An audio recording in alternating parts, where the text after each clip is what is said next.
যে কাদের মোল্লার এনকেএম স্কুলের অডিটোরিয়ামের পিছে এই লোকের এই জায়গাটা আপনার রাস্তার জায়গা আর কি। রাস্তার জায়গাটা আজকে 12 বছর যাবৎ মোল্লা সাহেব এইভাবে আটকায় রাখছে। আরে বাড়ি ঘরের ভিতরে আপনার ঢুকতেও পারতেছে না, বাড়িতেও পারতেছে না। রাষ্ট্রায়ত্ত 4 ব্যাংক কেলেঙ্কারির মহানায়ক কাদির মোল্লার বিরুদ্ধে দখলের বিস্তর অভিযোগ উঠেছে। সরকারি জমির পাশাপাশি ব্যক্তি মালিকানাধীন জমি দখলেরও অভিযোগ উঠেছে তার বিরুদ্ধে। এবার তিতাস গ্যাসের জমির ওপর স্ত্রীর নামে স্কুল করার অভিযোগ উঠেছে আব্দুল কাদির মোল্লার বিরুদ্ধে। এছাড়াও আরও ৫ কোটি টাকার জমি দখল করে বাড়ি নির্মাণের অভিযোগ করেছেন স্থানীয় এক সাংবাদিক নেতা। খোঁজ নিয়ে জানা যায়, তিতাস গ্যাসের জমি জবরদখল করে স্ত্রীর নামে করেছেন নাসিমা কাদির মোল্লা হাই স্কুল অ্যান্ড হোমস। এই স্কুল করতে গিয়ে বন্ধ করে দিয়েছেন নরসিংদী পৌরসভা কর্তৃক নির্মিত একটি রাস্তা।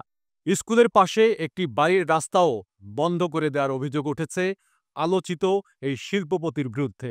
রাস্তা বন্ধ করে দেওয়ার পর বাড়ি থেকে বের হতে পারেননি এই হতভাগ্য বাড়িওয়ালা। এরপর অসুস্থ হয়ে বিনা চিকিৎসায় মারা যান ওই বাড়ির মালিক।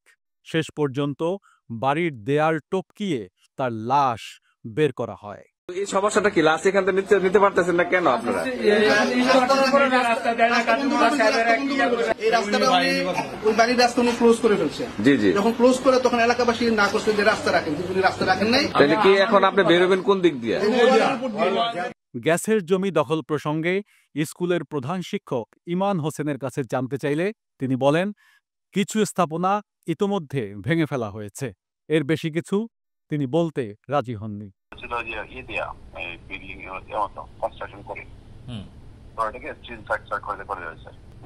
আমি তো জানি না গ্যাসের লাইন কোনটা কি, আমি ওই বিস্তারিত আমার জানা নাই।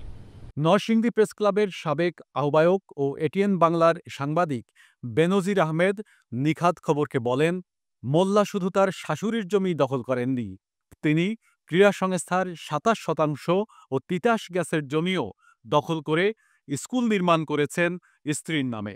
উনি আমাদের জায়গায় আমাদের বিল্ডিং ওয়াল দিছে। তারপরে আমি প্রথম গেছি, বললাম যে মোল্লা ভাই আপনি তো এখানে ওয়াল দিলেন, এটা তো আমাদের, হ্যাঁ এটা ব্যাপারী তোমাদের আপনাদের জায়গায় ভাই, আপনাদের জায়গায়।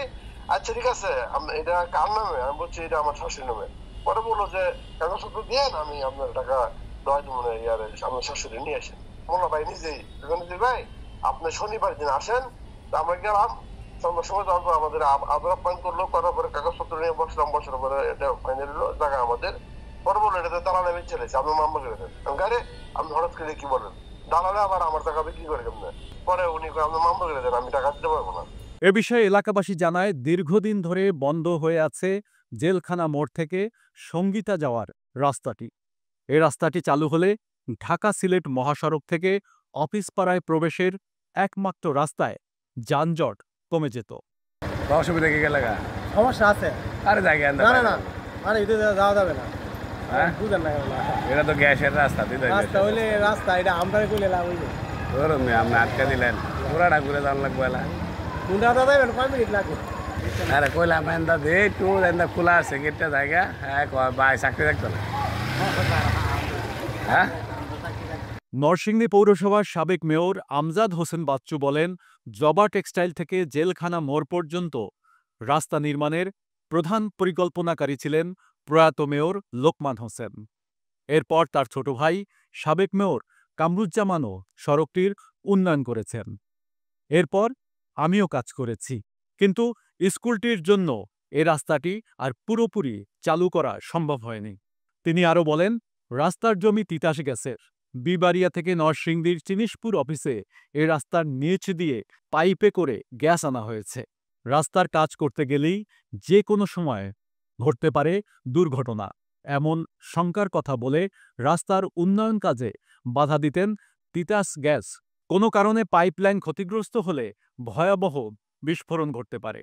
তবে দুর্ঘটনার কথা মাথায় না নিয়ে এমন বিপদের ওপর এখানে কি করে স্কুল নির্মাণ করল, এমন প্রশ্নের উত্তর খুঁজতে কথা হয় Titas gas transmission and distribution company চিনিশপুরের ব্যবস্থাপক প্রকৌশলী মাকসুদুর রহমানের সাথে।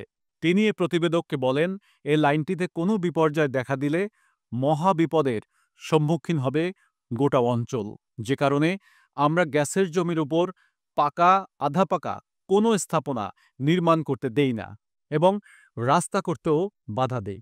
এছাড়াও তিতাসের জমি কোনো ব্যক্তি বা প্রতিষ্ঠানকে ব্যবহার করার কোনো অনুমতি তিতাস গ্যাস কর্তৃপক্ষ দিতে পারে না। তবে এই জমি তারা কিভাবে ব্যবহার করছে এ বিষয়ে আমার জানা নেই। বিষয়টি জেনে পরে অবশ্যই ব্যবস্থা নেওয়ার কথা জানান এই কর্মকর্তা। গ্যাসের জমির উপর তো স্কুল করতে পারবে না, তো অনেক আগে স্কুল তো মনে অনেক আগে হয়েছে। আচ্ছা, তাও আমি খোঁজ নিয়ে দেখবো। নয়ন মুরাদ, নিখাত খবর, ঢাকা।